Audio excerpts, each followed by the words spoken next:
the disclaimer in. Hey guys! This is a video game-based podcast called Get in the Car Gamer. The opinions and ideas expressed within are solely ours. They should not be taken seriously by anyone. So lighten up or light up. And enjoy the show. Welcome back. We are back. We are back. We just took a little break, but we're here back today because in this double podcast celebration, in return in jubilation, there was a very important video game that came out in the last 2 weeks. It came out, some people were definitely clamoring for it, but it came out to universal acclaim. A really special game. This could be game of the year, PC game of the year. This is not only a bunch of really tight, expansive ideas, 50 of them, in fact, fully fleshed out experiences here, but also a meta narrative and kind of architecture to build it all around that is absolutely insane. UFO 50 is a game that came out September 18th, 2024. So it's been out for just over 2 weeks. Moss Mouth is who put it out. The developers are Moss Mouth, Moppin, Tyreek Plummer, John Perry, Paul Hubens, the greater part of Moss Mouth LLC, and Eric Cirque. This is, like I said, this is a collection of 50 single and or multiplayer games. These are full-size games. Full size. These aren't mini games or micro games. Full-size Sega Genesis and NES style and length games. 8-bit. From the creators of Spelunky, Downwell, Catacomb Kids, etc. So this is some indie people coming together to flex. Yeah. Oh my God, to flex so hard. And flexing they are. For $25, you are dropped into a game. $2 a game. 50 cents a game. Oh yeah. Yeah. You were dropped into a narrative that you have found a game console and every game that the company ever made for it. They are all dusty cartridges that are displayed out in front of you, and they are presented with merely their name, their cartridge art, and a little bit of a booklet for each one. They are in order of the release, so the games at the beginning are archaic, and their ideas are, the ideas are small, but they're tight. They're really tight. Thoughts, but you could see that the quote unquote developers of the game, because it's literally they're oh, this one came out in 1988, this one came out in 1989, this one came out in September 1989, October 1989. I mean, it is the chronology that they give you, and the lore, the fake lore of this fake bullshit is it's unreal. But they literally you start up the game. There's 50 games here. I need to look at the list because I just want to talk. After I get done presenting what it is, I'm going to talk about just the ones I've played. Because it's that's all I can speak to experiencing. Everyone who picks this game up will pick a different game first. Sure. They will do a different thing first. They will click with one and not another. This is such an experience. I can't even... So it's created by a fictional 80s video game company. Yes. That was obscure but ahead of its time. Yeah, right. That's so funny. That's the idea. The games were made in the Game Maker engine, by the way. So a true testament to the Game Maker engine, really, for what it can do. Pin golf. I'm going to So I'm gonna very quickly read the list of the names of all 50 games. No, all right. No, I'm going to. I think I'd rather. We might have to do the list at some point, but I'm going to talk to you about the ones I've played. Okay. And I'm going to start with the one that I've played the most. Okay. I picked number 13. Can you pull up the where wiki? is this list? I have it on Wikipedia. So I'm hit me in Discord. Yeah, I'm gonna get you that because the list is very easy to follow because it's in the same chronology.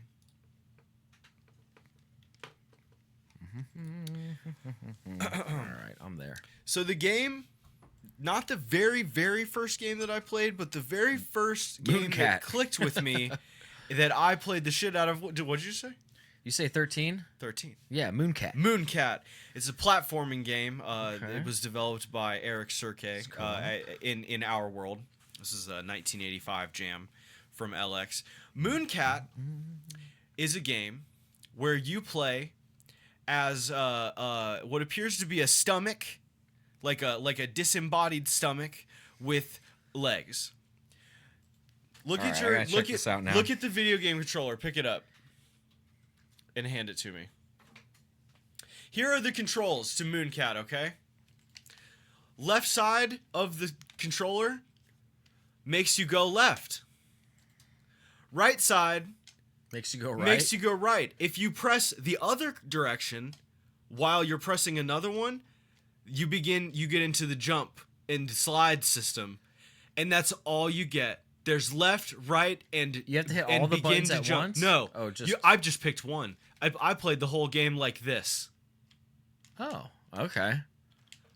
It's just tapping and double tapping sides to go left, right, and jump and do the Because Right. if you so pull it up and take a look at it. It's a very simplistic. It's a very simplistic platforming game, but it has the ability of what it gives you with your verb count. You can go as far and as high and as complicated as some of the most complicated Super Mario World jumps I've ever seen. You can dash, jump, double jump, stop the jump, twist, air Oh, dash. wow. It's ridiculous. But I played this game, beat it, found out there were 2 secret eggs that I didn't get, went back through to get the secret eggs, and this is the first game I quote got a cherry for, which is to have completed it. I have completed Mooncat. I played Mooncat. Mooncat is hype. Is it a stomach or is it a It appears to an be like eyeball? a worm or something. You're just a worm with legs. You're not a cat. There's got nothing to do with the I moon. don't see a cat No, or a moon. absolutely not. And maybe it's being illuminated by moon at night. And it's you a go dark you go through these scenes. levels. It's kind of Metroidvania-esque. Like there's warps and stuff, and then there's bosses. And I fucking loved this game, bro. I fucking love this game. This game rocks. The tightness of what you are forced to learn and then achieve with those controls. Right. It just feels so good. Damn. So I slammed that game and I loved it. I absolutely loved it. Okay, what else you got? At the exact same time, my buddy played Avianos. Oh, 12? As I played Mooncat. Strategy. 12 Avianos. This is a versus? straight up real-time strategy civilization game where you pray to different bird gods to make your different bird armies strong enough to crush the other bird armies and take the 4 Do you kingdoms. Have to, oh, no kidding. Do you have to make sacrifices? Oh, and, like, yeah, stuff and like you have that? to build towns and seeds, for seed farms and crops, and while also, Do you building an army. sacrifice bodies, like people? Oh, yeah, they make sacrifices to the gods. Play Oh. some soccer with their heads? But it's baby Civ. It's like somebody made the most boiled down, the 3 ingredient civilization fucking game you could make, and then it was bird people. Okay. And that's a whole game. Wait, am I to believe that, or am I supposed to understand that by the time you get to 1989, the style of the game will be different, will be like a reflection of that time in the decade? Yes. And they are Oh, also very building cool. on a meta narrative that the company got better at making games. As they went along? Yes. So like the first one, So- Barbuda, the first game, adventure platformer, Sucks. it's hard to if you play. if you were to pick this up and this be your first game, you'd be like, I don't see what the fucking fuss of UFO 50 was. That shit was dog shit. But people are saying that they're getting down into fucking 34, 35 and then going back to play Barbuda and being like, oh fuck. I get it. Yeah. No, that's cool. It is that fucking cool. now it's becoming its own game in my mind. Before Yes. I was like having a hard time understanding how it was any different than like when you got one of those emulators joystick things that just was loaded with a bunch This of old is games. like, what if this was incredible? Right. Yeah. No, Yeah, this is really neat. Magic Garden is one of the games I next played. It's Which like number's Battle that? Pac-Man. Magic Garden. Number 5. Oh, Magic Garden is like Battle Pac-Man. It's very interesting. Okay. That's all I'll say about it. But I was having a lot of fun. Kick Club, I played just a tiny bit of. Kick Club is a game where you use the Mega Man Power Slide to kick soccer balls into enemies and bosses. It's awesome. Cool. Come on, get real. I saw there was a golf game. There are 3 golf games. Golf Area. Yeah, hey buddy. Golf Area is a Metroidvania where you're a golf ball and you golf everywhere and you would probably fuck. That's the one I saw. Yeah, Yeah. you'd probably fuck that game up. Another game that I played a lot of is Devolution. It is a chessboard video game where you have to set off a series of bombs to blast other bombs to kill demons and save your people, like in one move. I love the repackaging of a game with a crazy like twist to the narrative and the story. You know what I mean? Absolutely. Like make Pac-Man, but instead that he's like sucking. He's not. I don't know what the white dots. Like they're like, look at Pac-Man for what this is. He has like 666 on his forehead, right? And he's eating these like instead of dots, it's people. Yes, and right. And the people are called poopies. Yeah, you know? Yeah. It's very fun. I started. I kind of did a broad jump. I played a little bit of Grimstone, number 40. Grimstone is really special. It is like a NES RPG that is what if Old West times, like hell came up in Old West times. So like you're literally like draw. It's sick, but I don't have the patience for it right now. On a demon or something? Yeah. You draw on a demon? You're drawing on demons and like trying to yeah. Goddamn demon Dutch. You shoot it in its big blinking red eye. It doesn't matter whether it's human or not, Dutch. We're all evil. Now use it. Use it for a greater good. And then the 2 that I am really invested in right now are Night Manor. Night Manor is a pastiche of the game that would eventually become Resident Evil. Oh, okay. It is a scary. There is a dude following you around, and it's like you go from screen to screen trying to like get out while a dude is like. And then Minnie and Max. A lot of people are talking about Minnie and Max. I've just barely scratched the surface of it, but this is a girl and her dog have been trapped. Chills. I don't know why. Have been trapped in her room by like they're like it did get chilly in here. Are trapped in their room by their evil babysitter, and in the room they're trying to get out of it, and they can shrink down to immensely small at any point in the room, and it's basically like if the Tom and Jerry game wasn't dog shit for Super Nintendo. Oh, it's like a super cute tight platformer. Damn. So I played like 9 of these games, and already I'm telling you, this is one of the most special things that's come out in gaming in years. So this you is really Undertale levels of life changing. Now, are you? You said that you think this would be Game of the Year material. Yeah. Is this like an opinion that other people share also, or is because this of like how special this is? Yeah. Yeah. This is because I hadn't heard about it until you told me. I know, but I also since I told you, yeah, Donkey made a video on it. Oh no kidding. So, well then now everyone's look. There's 9 million fucking people right that had a chance to see it. So this might go huge. Okay. This might get colossal, but like. These are from indie. These are from people who made some of the most tight indie games you can play. Spelunky, Downwell. I didn't play a lot of Spelunky, but that's one of the GOAT roguelites. Downwell is if I'm remembering what my bits are correctly, Downwell is a game that is in 4 bits, and you could play it forever. It is so endlessly replayable. Spelunky looks fun. Spelunky is tight. It's just hard. I love me fucking platformers, man. Like they made fucking 50 games, dude. That's crazy. How long did it take them to do this? 8 years. Been working on this cunt for 8 years, and instead of it costing $199, which it probably should, they were like, yeah, 25, I guess. I mean, and I saw even an interview with somebody being like one of these dudes where they were like, yeah, we didn't know how to price it, but we didn't want to price it so expensive people wouldn't give it a shot, because clearly you got to give something like this a shot.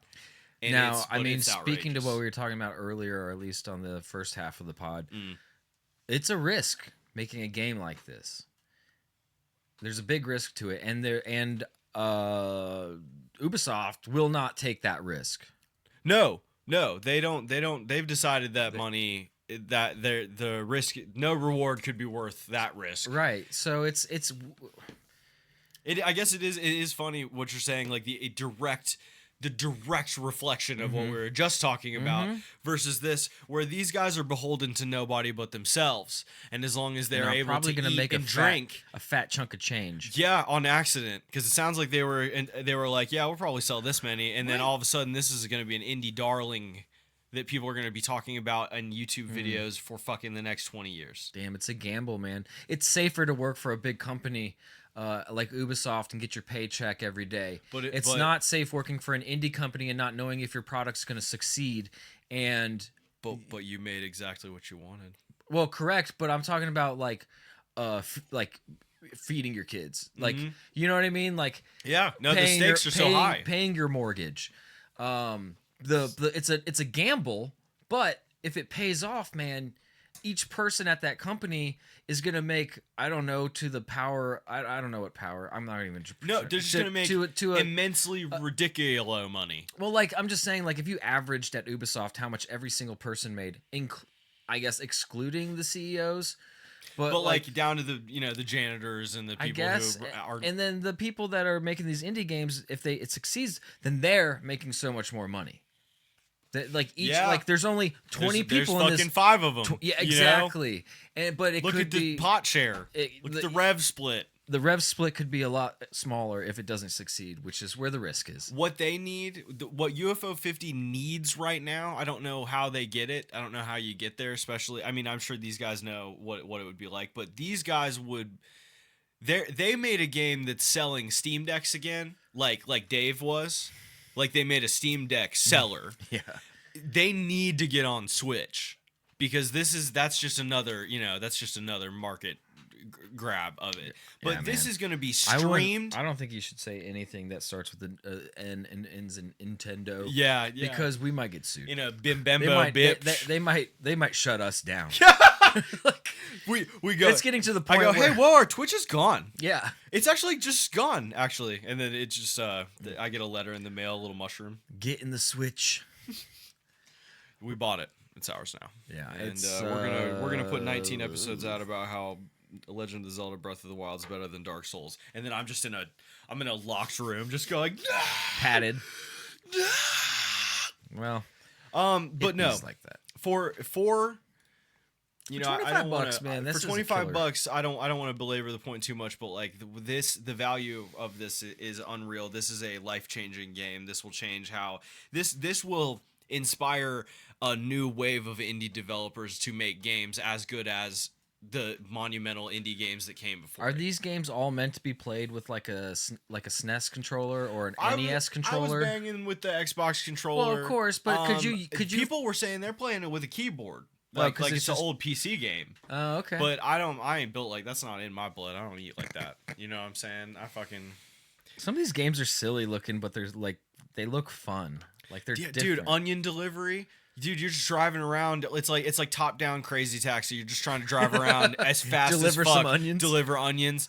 Bushido Ball is it's one-on-one soccer, but you are samurais with swords and you have samurai Dude, moves. I just saw that game. I was like, oh my god, I want to play that. Don't you want to play that with me for hours? I want to play that Don't game you want to now. play Bushido? Don't you want to do a round robin tournament of fucking Bushido Ball with our associates on here and have a jam? Yes. I know. Yes, I would. I know. I know. This game is in favor of important, that. and I need everybody to play it. I mean, it's like so dead ass important. Damn, dude. What is our real quick? What is our Audacity time stamp at? I'm not able to see that. 20 minutes. Okay. All right. I have a little bit of like info, a little bit more info. I wanted to Yeah, you can run. get up on it a little bit. Yeah, Go ahead. Let me hit it with the Hey now. let me hit it with the history. Yeah, no, please. A little more backstory. I was so horny to talk about my experiences with it, which is No, it's fair. I get it. Go ahead. Okay, so on their website, 50games.fun, history as kids. .fun. As kids, Derek Yu and John Perry used to Click and Play to release a number of freeware games. Used Click and Play. It's I guess a company where you can make like little freeware games. Yeah. As Black Key Software, culminating with Eternal Daughter in 2002. Fast forward to 2016, and they wanted to make another video game together. But what game? At first, the idea was to, quote, warm up by making some small prototypes in Game Maker. But that idea quickly evolved into making a collection of small games instead of 50 small games to be 50 small games to be exact. But as it turns out, the games wouldn't end up being small that at all. small. Soon after, they invited Eric Cirque to join the UFO 50 projects. Cirque and you had previously worked together in the roguelike platform Spelunky, with Cirque in charge of the music and audio in the game. Together, the three brainstormed 50 games, the majority of which made their way into the final collection. Other games concepts were contributed by Ojiro Fumato and Downwell. That's the game that I think he contributed during the half year he spent on the team, as well as Paul Hubans. These names are tough. Who directed the horror adventure game Night Manor, especially for first reading them. Yeah. The final member added the core UFO 50 team was Tallarico Plummer, the creator of the roguelike platform Catacomb Kids, who ended up co-directing several of the collection's largest games, including the first-person dungeon crawler Valbrace. Although there has been specialization, the entire team has contributed design, writing, artwork, and programming to the project, and have worked on each other's games, sometimes extensively. In 2020, Cirque and you took some time away from UFO 50 to release Spelunky 2, realized that the ambitious concept of UFO 50 needed extra time to cook. Finally, at Summer Game Fest 2024, the team announced that the collection would be coming to Steam on September 18th, 9 years since the idea had first been conceived. The result has even more wild, or was more wild than they could have ever imagined. That's pretty freaking sweet. It's pretty freaking sweet, man. Pretty sweet. I like what you did there. No, I just think these guys jammed with each other so hard. You know, I think they just all fucked with what each other did so heavy, and probably this is probably like a super group. Like this is like the Foreigner of indie game developing. You know, like it's just like. Just man, I like what you do. Let's get in here and jam for 8 years on some bullshit. We'll put it out one day for $25. People won't even know what hit them. It's fucking absolutely impeccable shit. That's awesome, dude. Like somebody estimated one of the games has what could be 60 hours of explorable territory. One of the 50 games could have up to 60 hours of bullshit to do. It's nuts. You can play a lot of them co-op. You can play a lot of them against each other, like the more sports-oriented ones. Just fucking. That's beautiful. You see little guys from one game in another game, like as Oh, enemies. sure. Like there's a They keep the characters. there's an art style that's consistent. There's a visual style. It's just like. It seems fun to even just sit and think of rules for that sort of thing. You're like, oh, what are the rules? What would this company do? What would they not do? You know what I mean? Like, we're making, we made Campanella fucking 6 months ago. What's Campanella 2 look like?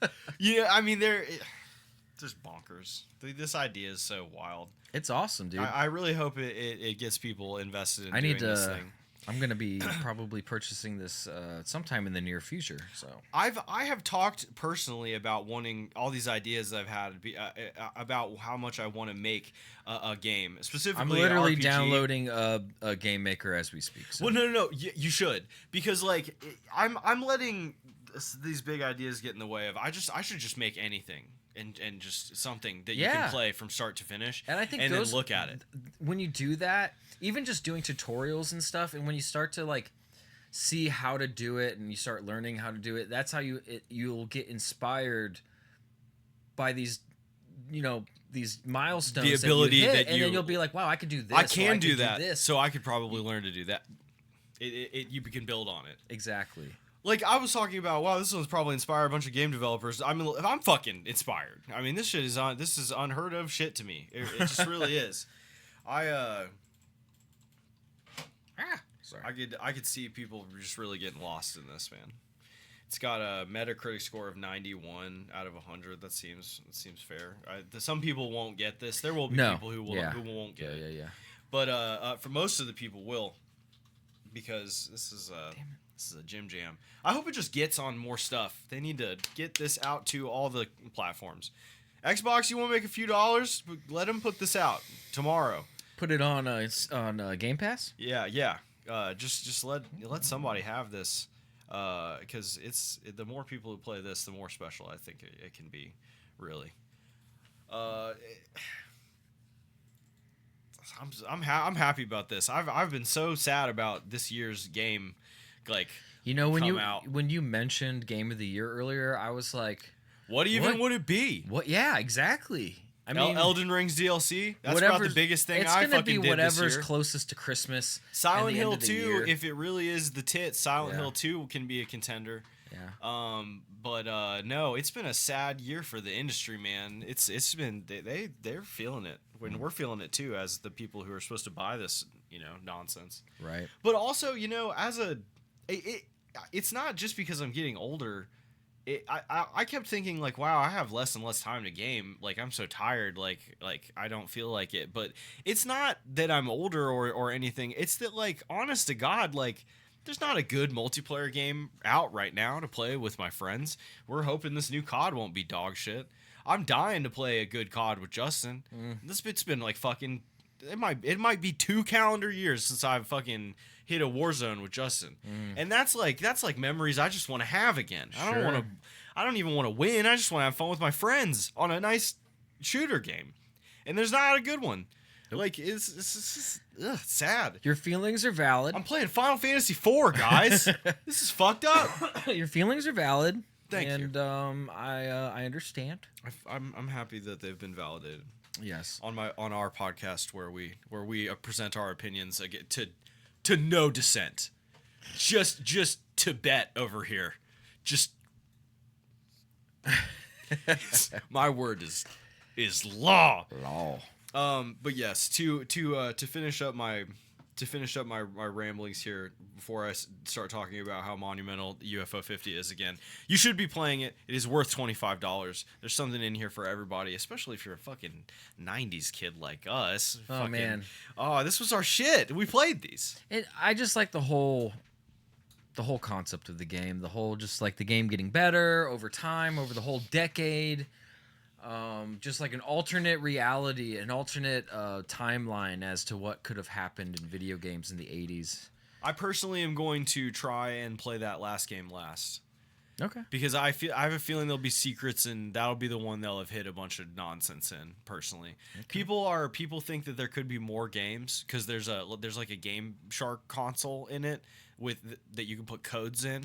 So people are afraid that like that's awesome. There's another game in there, like it's. Well, Game Shark was for like cheating, like not cheating, but like modifying the game, right? So that you'd have unlimited lives, and there are cheats for some of the games, like the Western JRPG I was talking about, Grimstone. If you use the cheat Wolf Pack, you can have your party is all dogs. That's awesome. Yes, I know. Where do you find these cheat codes? Do they give you a book, or do people just people are finding secrets in the game that have them? But mostly people are using AI to try and figure them out. Like they're Really? trying to just parse the codes. Like they're like, hey AI, I'm playing a game where there's a bunch of secrets in it. These are the ones that have worked so far. What are some other ones? And- Suggestions. yeah, and they're just like, blip, blip, blip, blip, blip, blip, blip, blip. Damn, I wonder if anyone's busted out like a Game Genie and like And seeing been if like- there's any like kind of correlation between what's in the That'd game, be- like real games and what these like. There's The got to be value some. changes and stuff. There's got to be some